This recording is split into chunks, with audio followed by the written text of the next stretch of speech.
and welcome back to Real Surf Stories. Although I love to ride everything, my fascination with small boards began when Tom Curren famously rode the Fireball Fish at Bawa in the Surge.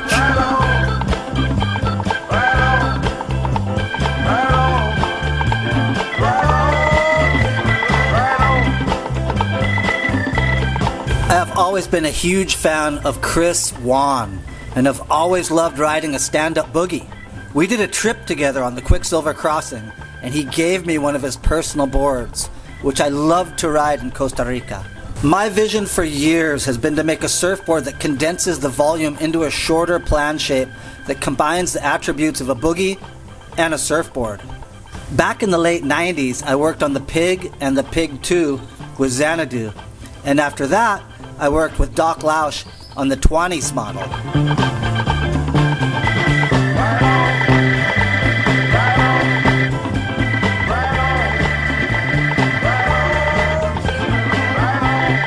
Recently, I saw a post by shaper David Vernor.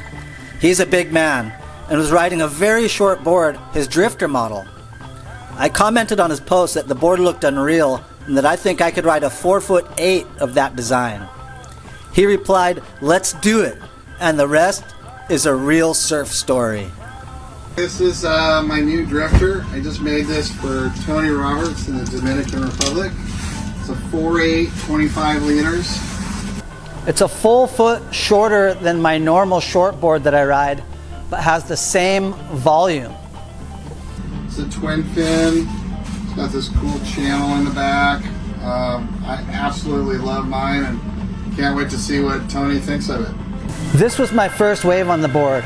It was in some onshore slop, but immediately the board felt electric under my feet.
The board is super loose yet drivey, and it's been so much fun trying to figure it out.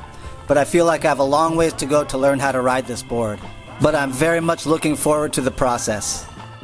So I talked to Vernor directly and asked him what design is incorporated into this board and what was his concept behind the drifter. The concept for the drifter came about when I had a friend ask me to look at some different boards in twin fins, and I really liked 2 or 3 of them and blended those 3 boards together into a Vernor surfboard. And it's my favorite board right now. So the suspension system inside the blank is something we've been working on 20 years, and we create carbon graphite rods that start from the middle stringer and go up at a 45 or less angle, and we connect the future fin box through that rod. So now when your fins, when you bottom turn, everything pushes against the stringer. So it creates energy in the middle of the board. The hourglass foils is what holds the energy between it. But what we're doing is we're taking the torsional twist out of the tail of the board. That creates more speed and more drive. The nice thing on the drifter is as it goes shorter, it goes thicker in the tail. It's got a 80s deck on it where it's just flat across, pretty thick rail with a beak nose on it. What the giant channel that goes through the tail does is it creates lift. So we have that thicker tail with the channel, and the board will never slow down on you. If you want to ride 1 to 3 foot surf, this board, it just gets up and goes. If you're interested in getting these boards, I have a whole list of East Coast and West Coast distributors that you can order it through. You're always welcome to call my personal cell at 831-234-4410. I'll answer any questions and we'll direct you to your closest store. And you can look at VernorSurfboards.com. And it'll give you all the information on suspension system, fins available. But again, these are all ordered through my retail stores.